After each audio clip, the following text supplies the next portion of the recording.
Hello बच्चों, welcome to all of you.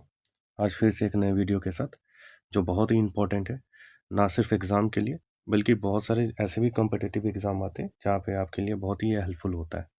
तो आज ये देखने जा रहे हैं हम एनसीईआरटी का क्लास 10th का वाटर रिसोर्स, जहाँ पे हम इम्पोर्टेंट एमसीक्यूज़ देखेंगे, साथ-साथ एक कंप्लीट रिवीजन भी।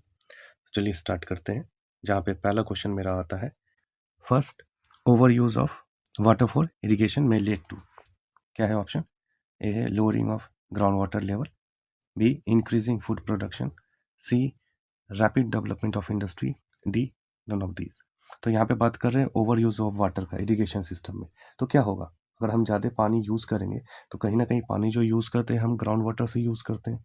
तो मेरा यहाँ पे क्या हो सकता है? ऑप्शन ए मेरे को सही लग रहा है। तो ए क्या बोल रहा है? Lowering of ground water level.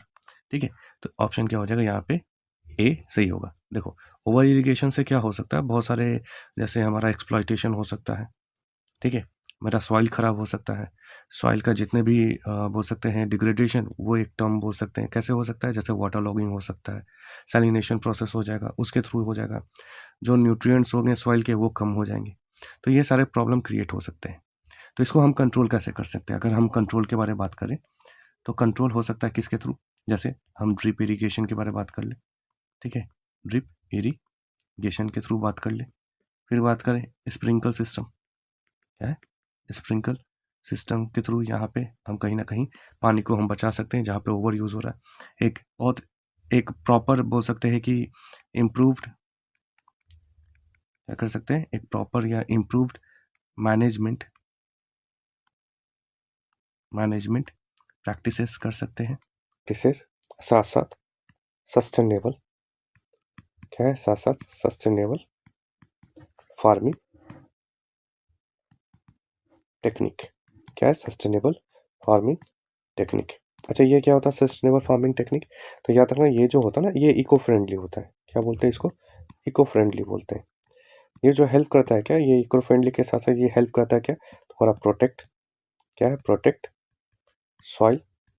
साथ साथ ये हेल्प करता है तुम्हारा वाटर और बहुत सारा बायोडाइवर्सिटी को, जहाँ पे ये लॉन्ग टर्म फूड प्रोडक्शन को इंश्योर करता है। क्या करता है? इंश्योर करता है तुम्हारा, इंश्योर करता है तुम्हारा long term food production, food production. ठीक है, तो इस तरह क्या होता है, तुम यहाँ पे जो ऑप्शन नंबर 1 है उसका आंसर क्या हो जाएगा? Lowering of ground water level. Second second जब बात करते हैं वो है क्या?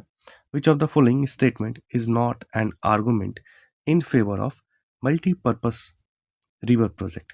क्या क्वेश्चन बोल रहा है कि इनमें से कौन ऐसा स्टेटमेंट नहीं, एक आर्गुमेंट फेवर नहीं करता है मल्टीपर्पज रिवर प्रोजेक्ट को लेकर? मतलब यहाँ पे कहीं ना कहीं जो बता रहा है कि एक नेगेटिव बात इसके अंदर बता रहा है, उससे रिलेटेड यहाँ पे बात कर रहे हैं।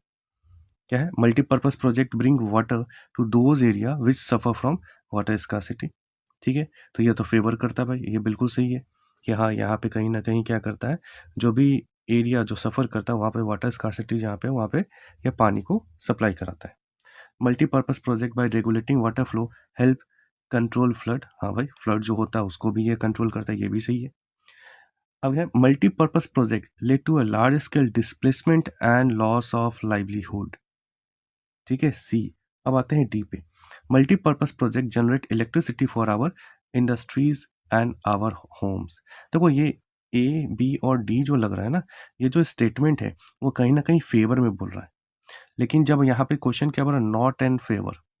जब फेवर में नहीं बोल रहा है, वो कौन सा फेवर में नहीं बोल रहा है भाई? तो यहाँ पे क्या कर रहा है, जब मल्टीपर्पज पर्पज प्रोजेक्ट होता है तो जो है लार्ज स्केल डिस्प्लेसमेंट होता है और लॉस ऑफ लाइवलीहुड हो जाता है। ठीक है, तो इसके इसके हिसाब से, क्वेश्चन के हिसाब से ऑप्शन नंबर मेरा जो होगा वो सेकेंड, वो सही होगा। अच्छा, अगर मल्टीपर्पज के बारे में बात करें, मल्टीपर्पज के बारे में बात करें तो मल्टीपर्पज प्रोजेक्ट जो होता है वो किस में हेल्पफुल होता है?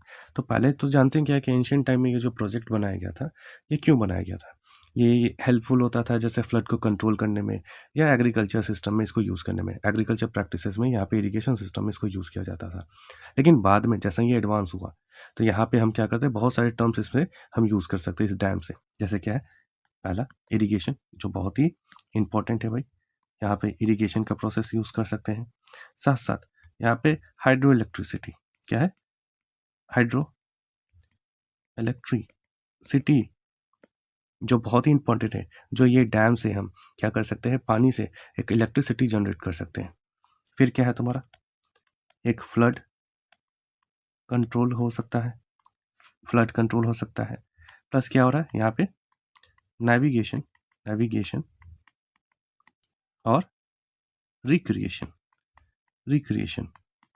ये बहुत सारी ये प्रोसेस ये मल्टीपर्पज़ प्रोजेक्ट के थ्रू हो सकता है, जैसे फिशिंग ये सब भी यहाँ पे कर सकते हैं। ठीक है, अगर बात करें यहाँ पे मल्टीपर्पज़ प्रोजेक्ट के फॉर्म में, तो सबसे पहले जो यहाँ पे ये प्रोजेक्ट, यहाँ पे मल्टीपर्पज़ प्रोजेक्ट में हमारे इंडिया में आफ्टर द इंडिपेंडेंस ये लाया गया था, वो था तुम्हारा क्या, दामोदर वैली प्रोजेक्ट। क्या है, दामोदर वैली प्रोजेक्ट। क्या है, दामोदर वैली प्रोजेक्ट। ये इंडिया का सबसे पहले क्या था, ये फर्स्ट लिख देता हूँ यहाँ पे, ये फर्स्ट तुम्हारा क्या है, मल्टी पर्पस प्रोजेक्ट है, मल्टीपर्पज प्रोजेक्ट है। ठीक है, 1948 में ये लाया गया था। आते हैं नेक्स्ट क्वेश्चन में, क्वेश्चन नंबर थर्ड। थर्ड क्या बोल रहा है, which is not a source of fresh water. अच्छा, फ्रेश वाटर की बात करें तो जानते हैं क्या, फ्रेश वाटर ही क्या होता है, जहाँ पे एक तरह से बोल सकते हैं लाइफ में हम सबका सस्टेन करता है एक ह्यूमन बींग्स, जहाँ पे बहुत ही एक इंपॉर्टेंट टर्म में यूज़ करते हैं, चाहे वो डेली एक्टिविटी के फॉर्म में हो, चाहे एग्रीकल्चर पर्पज़ के फॉर्म में, उस वे में। तो बोल रहा है कि इनमें से कौन सा फ्रेश वाटर नहीं है, जैसे glacier and ice sheet, option number B ground water, C surface run off, and D ocean. तो देखो कहीं ना कहीं ये जो ए बी सी है सब तुम्हारा क्या है, फ्रेश वाटर है, लेकिन जो ओशियन है ये तुम्हारा क्या है, एक सॉल्टी वाटर के फॉर्म में है। ठीक है, तो इसी कारण क्या होगा, इसका जो ऑप्शन नंबर होगा वो डी होगा। ऐसे हम जानते हैं क्या, जो हमारा जो बोल सकते हैं कि जो अर्थ सरफेस पे क्या है, अर्थ सरफेस पे जो वाटर कवर किया हुआ है, वाटर कवर किया हुआ है, वो कितना परसेंटेज है भाई, तो 71% अप्रॉक्स है। कितना है, 71% अप्रॉक्स है। जिसमें से अगर बात करें 71% में से, टोटल 71% में से जो वाटर है तुम्हारा 97%, वो तुम्हारा किसके फॉर्म में कन्वर्ट किया हुआ है, तुम्हारा ये है तुम्हारा ओशियन एंड सीज में, ये तुम्हारा है। देख लो ये जो है ओवरऑल ये टोटल में तुम्हारा कितना है, 97% तुम्हारा है क्या, सीज एंड ओशियन में है। ठीक है, 3% जो आता है, ये 3% आता है तुम्हारा फ्रेश वाटर में। क्या है, 3% जो आता है ये तुम्हारा फ्रेश वाटर में आता है। लेकिन इस 3% में अगर बात करें तो जो 2% आता है, ये 2% किस में कंजर्व है, तुम्हारा आइस कैप, आइस कैप और तुम्हारा क्या है, तुम्हारा ग्लेशियर में। क्या है, आइस कैप और ग्लेशियर में। ठीक है, 0.7% जो आता है तुम्हारा, वो आता है तुम्हारा किसमें, ग्राउंड वाटर में, ग्राउंड वाटर में। और जो सरफेस वाटर होता है, सरफेस वाटर होता है जैसे रिवर ये सब, तो ये कितना है, 0.3%। तो देख लो कितना ही कम परसेंटेज जो पूरी दुनिया ये यूज़ करती है। ठीक है, 2% तो तुम्हारा आइस कैप में ही कन्वर्ट हो गया, 0.7% ग्राउंड वाटर में है, और तुम्हारा सरफेस वाटर है क्या, 0.3%। मतलब क्या है, टोटल का सिर्फ ओनली 3% ही वाटर फ्रेश वाटर के फॉर्म में हम सब यूज़ करते हैं, जिसमें से आधा से ज़्यादा क्या है तुम्हारा, तो ग्लेशियर के फॉर्म में ही, आइस कैप के फॉर्म में ही जमा हुआ है। ठीक है, चलो आगे देखते हैं, क्वेश्चन नंबर 4 क्या बोला, water of Bhakra Nangal project is being use mainly for, Bhakra Nangal जो डैम भी है, भाखरा नांगल डैम, ये बताना ये किस चीज़ में ये यूज़ किया जाता है। क्या है, hydel power and irrigation, fish breeding and navigation, industrial use, या डी फ्लड कंट्रोल। तो अगर हम बात करें इसके हिसाब से, तो जो मेरा ऑप्शन नंबर ए होगा वो होगा हाइडल पावर और इरिगेशन सिस्टम में हम इसको यूज़ करते हैं। ये एक्चुअली जो ये जो भाखरा नागल जो प्रोजेक्ट है या जो डैम है, ये किस पे सिचुएटेड है भाई, तो लिख सकते हैं सिचुएटेड किस पे है, तो ये तुम्हारा सतलुज रिवर पे है।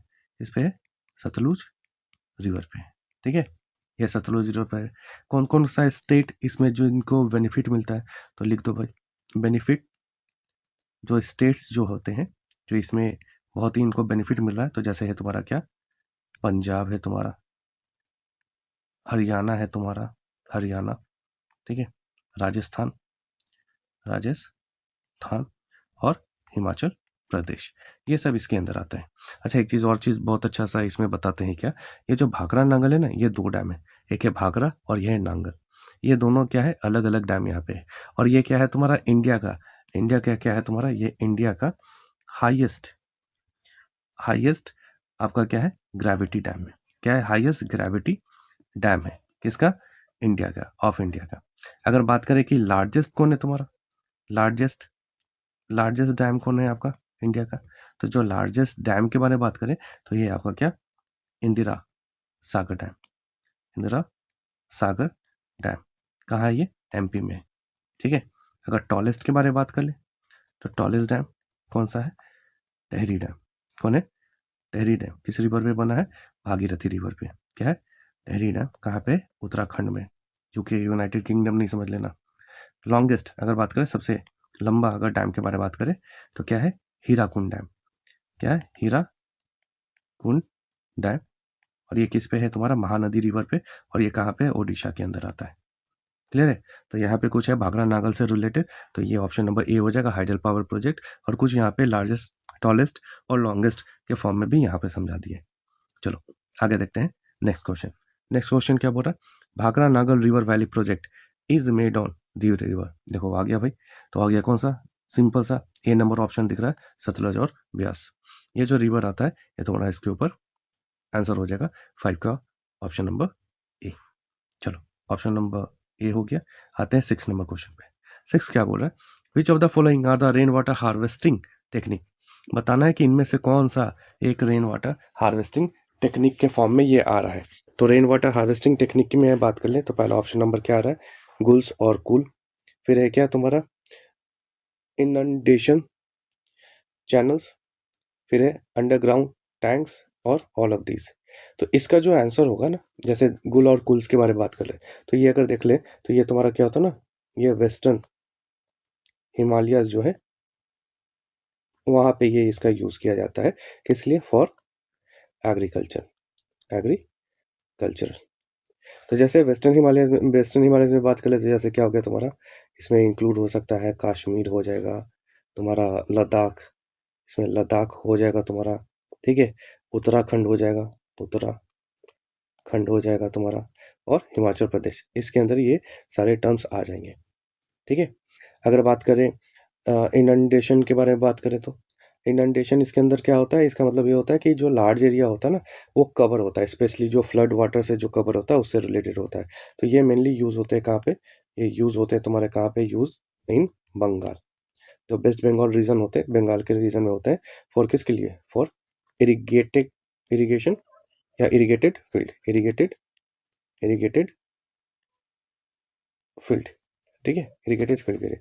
और अंडरग्राउंड टैंक तो जान ही रहे हो, जहाँ पे क्या होता है तुम्हारा, अगर बात कर ले जैसे राजस्थान ये सब में, जिसको हम टंका के नाम से भी जानते हैं, है ना, टंका के नाम से जानते हैं। क्यों भाई, इसके लिए यूज़ किया जाता है, ये जो टंका यूज़ किया जाता है जैसे एरिड रीजन में, जो राजस्थान है एरिड रीजन, या या semi arid region, arid region है, इस जगह पे इसको यूज़ किया जाता है। कहाँ पे, स्पेशली तुम्हारा राजस्थान में। और किस लिए भाई, पानी को बचाने के लिए, कंजर्व द वाटर, जहाँ पे पानी ये सब यूज़ करते हैं। तो इसी कारण क्या है, ये जो रेन वाटर हार्वेस्टिंग टेक्निक है ये तुम्हारा यूज़ हो जाएगा सारे में, ऑल ऑफ दिस। इसका आंसर क्या हो जाएगा तुम्हारा, ऑल ऑफ दिस हो जाएगा। क्लियर है। चलो आते हैं 7 नंबर क्वेश्चन। 7 नंबर क्या बोल रहा है, which place in India has an artificial lake to conserve water that dates back to 11th century. वो रहा है क्या, कि कौन सा इंडिया में सबसे पहले एक आर्टिफिशियल लेक का फॉर्मेशन किया गया था जहां पे पानी को कंजर्व करने की बात की गई थी, कब, 11th सेंचुरी में। तो ऑप्शन है बिहार, भोपाल, दिल्ली या जयपुर। तो तुम्हारा आंसर हो जाएगा इसके अंदर क्या, ऑप्शन नंबर बी, भोपाल। कहाँ पे, एमपी में। तो ये जो बनाया गया था किसके द्वारा बनाया गया था, तो ये जो राजा थे ये बिल्ट बाई किसके द्वारा, राजा भोज के द्वारा। क्या है, राजा भोज के द्वारा। और ये जो किस लिए बनाया था, तो कंजर्व वाटर के लिए बनाया गया था। और साथ साथ ये कंसीडर किया जाता है, लिखते हैं अगर यहाँ पे बोल सकते हैं, it is consider oldest and largest, oldest and largest एक मैनमेड जो बनाया गया था, manmade lake in India. Lake in India. तो तुम्हारा ये आर्टिफिशियल लेक का फॉर्मेशन यहाँ पे ये किया गया था, कहाँ पे भाई? भोपाल में। क्लियर है? चलो आते हैं question number 8। Recycling of water in nature is called. तो बोला रिसाइकलिंग ऑफ वाटर जो है नेचर में, उसको क्या बोला जाता है? क्या हाइड्रोलॉजिकल साइकिल बोला जाता है, या कार्बन साइकिल बोला जाता है, नाइट्रोजन साइकिल बोला जाता है, या ऑक्सीजन साइकिल बोला जाता है? तो देखो ऑप्शन नंबर यही लग रहा है, हाइड्रो। हाइड्रो का मतलब क्या होता है? वाटर।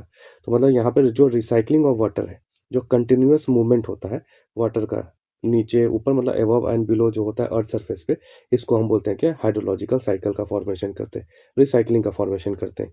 इसके अंदर, इस प्रोसेस के अंदर बात कर ले, ऐसे तो ऑप्शन नंबर क्या होगा? 8 का ही होगा। तो इसके अंदर जो प्रोसेस इन्वॉल्व होते हैं, ये जो प्रोसेस बोल सकते हैं इन्वॉल्व होते हैं, तो इसके अंदर जो प्रोसेस इन्वॉल्व हो जाएगा वो तुम्हारा कौन कौन सा हो जाएगा? तुम्हारा जैसे आता है तुम्हारा इवापोरेशन आ सकता है, तुम्हारा इवापोरेशन आता है, कंडेंसेशन आता है, कंडेंसेशन आता है, प्रिसिपिटेशन आता है, प्रिसिपिटेशन आता है। ठीक है?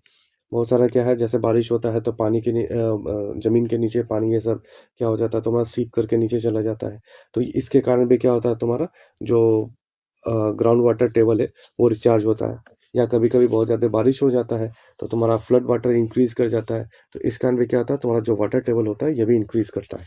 तो इस हेल्प से क्या होता है तुम्हारा जो रिसाइकलिंग है वाटर का नेचर में, ये होता है ऑप्शन नंबर ए, हाइड्रोलॉजिकल साइकिल। आते हैं नेक्स्ट क्वेश्चन।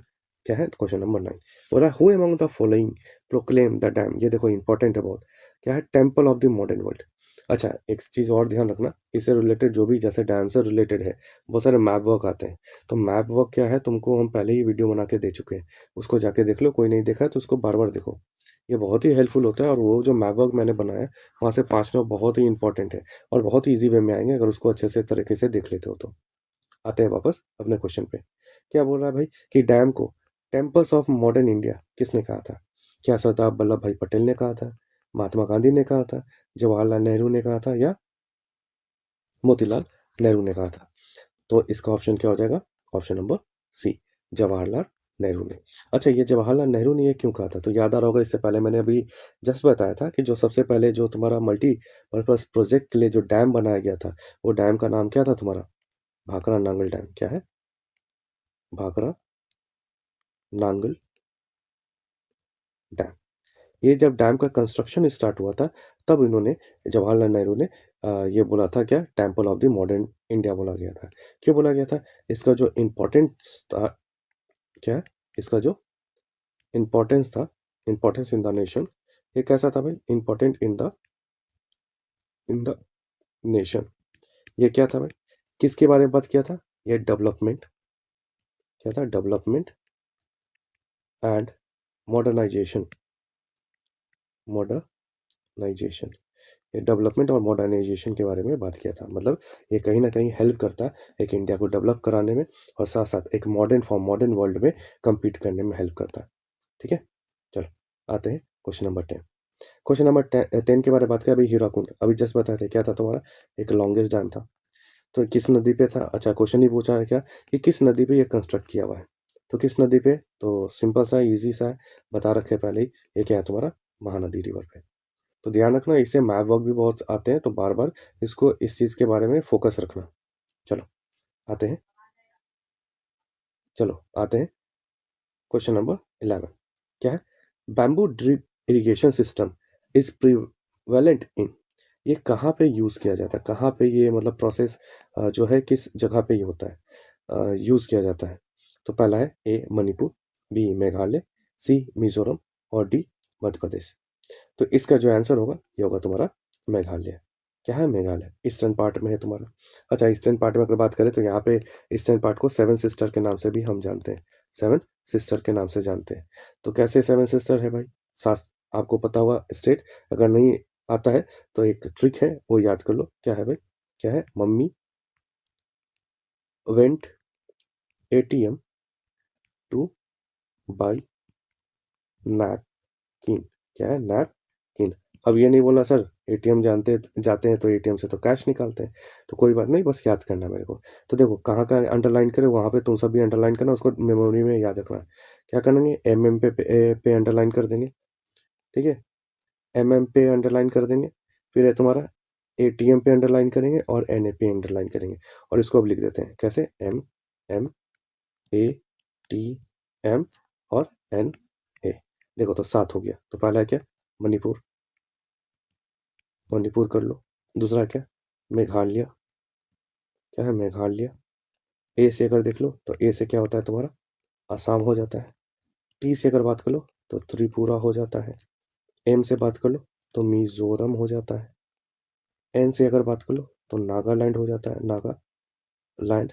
और ए से अगर बात कर लो तो तुम्हारा अरुणाचल अरुणाचल प्रदेश हो जाता है। देखो तो इस वे से क्या होगा, बहुत इजी वे में क्या होगा, तुम्हारा जो सेवन सिस्टर है तुम्हारा बहुत अच्छे तरीके से याद हो जाएगा। ठीक है, तो इसको एक बार देख लेना और अच्छे से एक बार प्रैक्टिस कर लेना। और साथ साथ लोकेशन के लिए भी मैंने मैप बना रखा है एक अलग से, तो वहाँ पे भी जाके देख लेना कि स्टेट को कैसे लोकेट करते हैं, बहुत ईजी फॉर्म में। तो क्या होगा, ये जो बैम्बू ड्रिप इरिगेशन सिस्टम है वो कहाँ पे हो रहा है भाई, तुम्हारा मेघालय में हो रहा है। लगभग अगर बात कर ले तो ये जो है 2 साल, अगर बात कर ले ये क्या है, 200 years ओल्ड ट्रेडिशनल मेथड, यहाँ पे ट्रेडिशनल मेथड यहाँ पे यूज किया जा रहा है। क्लियर है, तो ये 2 साल से ये इसको यूज किया जा रहा है। चलो आते हैं नेक्स्ट क्वेश्चन में। नेक्स्ट क्या बोल रहा है भाई, the only state which has made rooftop rain water harvesting structure compulsory to all the houses is. देखो इससे भी क्वेश्चन बहुत ही इंपॉर्टेंट है, ये क्वेश्चन आता है एमसीक्यूज में, लेकिन इस एमसीक्यू से हम थोड़ा सा इसको रिवीजन के टर्म में भी देखेंगे, थोड़ा एक्सप्लेन करके इसको जानेंगे। तो क्या है तुम्हारा, option number A Andhra Pradesh, B है कर्नाटका, सी है तमिलनाडु, डी है तुम्हारा वेस्ट बंगाल। तो इसका जो आंसर होने वाला है, इसका आंसर हो जाएगा तुम्हारा सी, तमिलनाडु। अच्छा ये क्यों बनाया गया, ये इसलिए बनाया गया रूफटॉप रेन वाटर हार्वेस्टिंग। ये क्यों किया गया भाई, due to conserve conserve of rain water. अच्छा कंजर्व ऑफ रेन वाटर अगर करते हैं तो रेन वाटर से क्या होगा, तो रेन वाटर से क्या होगा, जहाँ पे पानी की कमी होगी वहाँ पे हम इसको अच्छे तरीके से यूज़ कर सकते हैं। ठीक है, ना सिर्फ यूज़ कर सकते हैं, ये बिल्कुल हेल्प भी करेगा मेरे को, क्या तुम्हारा ग्राउंड वाटर लेवल को इंक्रीज कराने में। ठीक है, तो ये सारे प्रोसेस से हम यहाँ पे, ये जो है root of rain water harvesting से ये मेरे को हेल्पफुल हो सकता है। और जो पहला स्टेट था वो कौन था तुम्हारा, तमिलनाडु। ठीक है, आते हैं नेक्स्ट क्वेश्चन। नेक्स्ट क्वेश्चन अगर देखें 13 नंबर, क्या है, choose the correct option regarding major state involve in the Krishna Godavari issue. ये जो डिस्प्यूट है किनके बीच में, कृष्णा गोदावरी का डिस्प्यूट किस स्टेट के बीच में है? आपको इसके बारे में बात करना है। तो अगर स्टेट के बारे में बात कर ले तो ऑप्शन ए बी सी और डी, तो इसमें से जो ऑप्शन जो तुम्हारा सी होगा वो सही होगा। कौन सा, महाराष्ट्र, कर्नाटका और आंध्र प्रदेश। ये जो कर्नाटका, आंध्र प्रदेश और महाराष्ट्र है, ये तुम्हारा इसका ऑप्शन होगा जहाँ ये डिस्प्यूट, ये जो मेजर स्टेट है। अच्छा इसमें से भी ज़्यादा कौन है, तुम्हारा कर्नाटका और आंध्र प्रदेश, इनके बीच में बहुत ज़्यादा ये डिस्प्यूट चलता है। ठीक है, तो ऑप्शन नंबर क्या हो जाएगा, ऑप्शन नंबर सी 13 का, महाराष्ट्र, कर्नाटका एंड आंध्र प्रदेश। ठीक है, अब यहाँ पे बात कर ले ऐसा डिस्प्यूट क्यों होता है सर, क्यों लड़ाई होता है। तो देखो कहीं ना कहीं क्या होता है, हर स्टेट चाहता है कि उसके फार्मर्स को अच्छे से पानी मिले, जहाँ पे ड्राई एरिया है वहाँ पे अच्छे से पानी मिल जाए। लेकिन कहीं पे अगर डैम बिल्ड हो जाता है तो पानी कहीं ना कहीं रुक जाता है, एक एरिया को अच्छा सप्लाई होता है, दूसरे को सप्लाई नहीं हो पाता है। तो ये डिसएडवांटेज के फॉर्म में भी इसको हम बोल सकते हैं। तो ये सारा डिस्प्यूट हो जाता है। चलो आगे आते हैं, क्वेश्चन नंबर 14। 14 अगर देखें तो which of the following place gets the highest rainfall in the world. World में अगर बात करें सबसे ज़्यादा वर्ल्ड में, तो देखो इंडिया में सबसे ज़्यादा यहाँ पे बारिश होता है।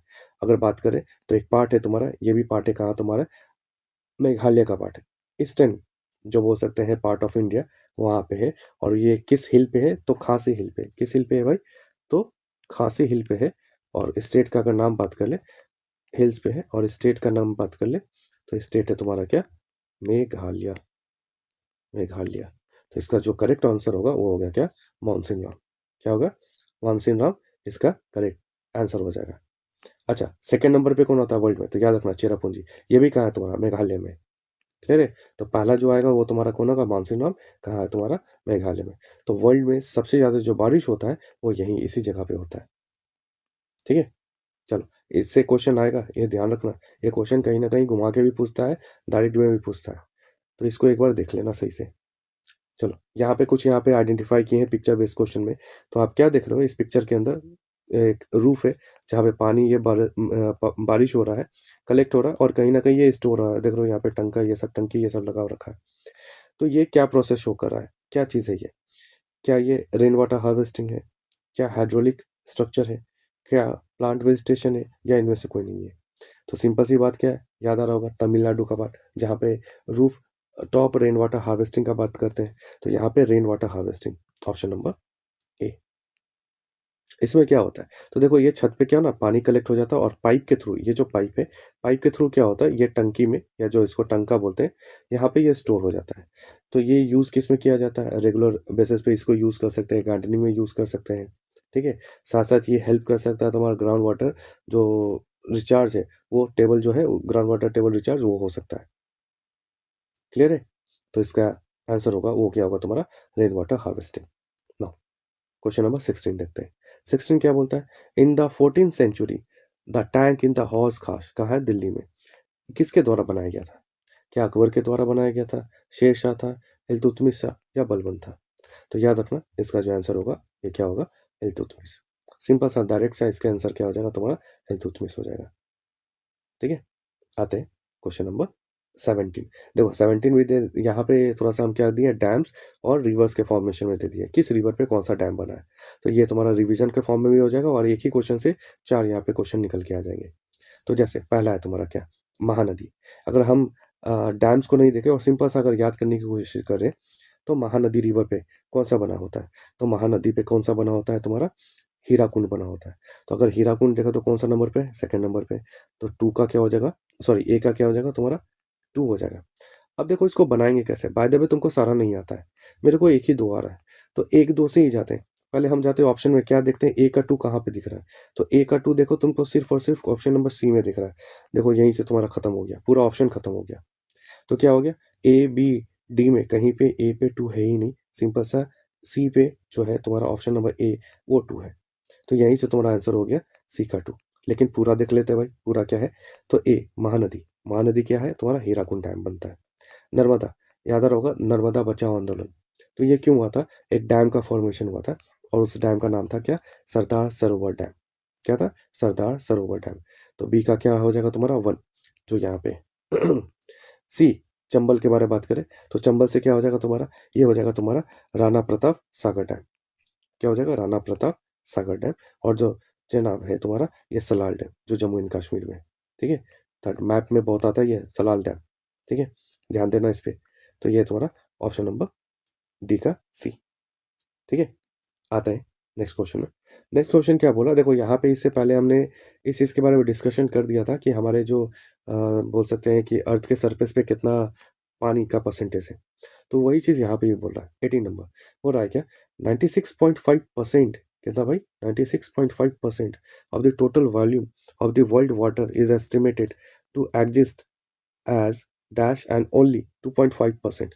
तो क्या हो जाएगा भाई, 96.5 मतलब 97% अप्रोक्स क्या था तुम्हारा, ओशियन वाटर था, और 2.5% क्या था तुम्हारा, फ्रेश वाटर था। तो यहीं से तुम्हारा क्या हो गया, तुम्हारा आंसर आ गया क्या, ऑप्शन नंबर ए। ठीक है, इसके बारे में ज़्यादा डिस्कस नहीं करते, पहले वाले क्वेश्चन में हमने बहुत अच्छे से डिस्कशन कर लिया है। आते हैं नेक्स्ट क्वेश्चन 19। क्या है, which of the following is not one of the reason for criticism of multipurpose river valley project. बताना है क्या, इनमें से कौन ऐसा नहीं है जहां पे क्रिटिसाइज नहीं किया जाता है, किसका क्रिटिसाइज नहीं किया गया, मल्टीपर्पज रिवर प्रोजेक्ट का। तो मतलब इसके बारे में अच्छा चीज कुछ बोलेगा, तो क्या अच्छा बोलेगा, देखते हैं ऑप्शन में। तो they create poorer habitat for the river aquatic life. यहाँ पे जो एक्वाटिक लाइफ का जो बोल सकते हैं जो कंडीशन है वो बहुत खराब हो जाता है, उसका पूरा हैबिटेट हो जाता है। तो क्या ये अच्छा है या खराब है, तो ये तो खराब है ना, तो ये तो नहीं होगा।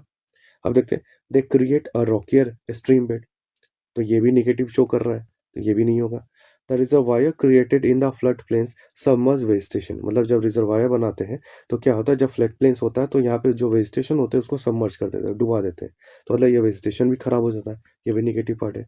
लास्ट पार्ट देखते हैं, they help in the generation of the hydro electricity. तब जब हाइड्रो इलेक्ट्रिसिटी के बारे में बात करते थे, तो ये तो इसका क्या है तुम्हारा, क्रिटिसाइज नहीं कर रहा है, फेवर में बात कर रहा है। तो क्या होगा इसका option number D, option number D इसका क्या हो जाएगा, आंसर हो जाएगा।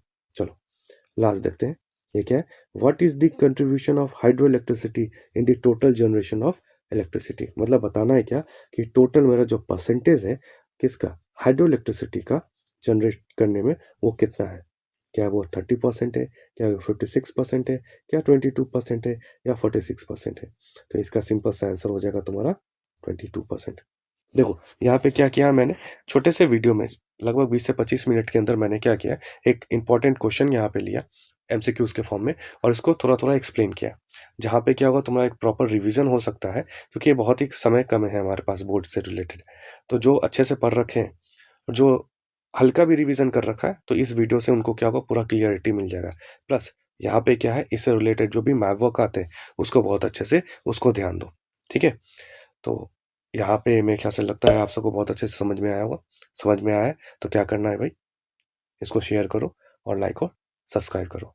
फिर मिलते हैं जल्दी एक नए वीडियो के साथ, तब तक के लिए टेक केयर, बाय बाय।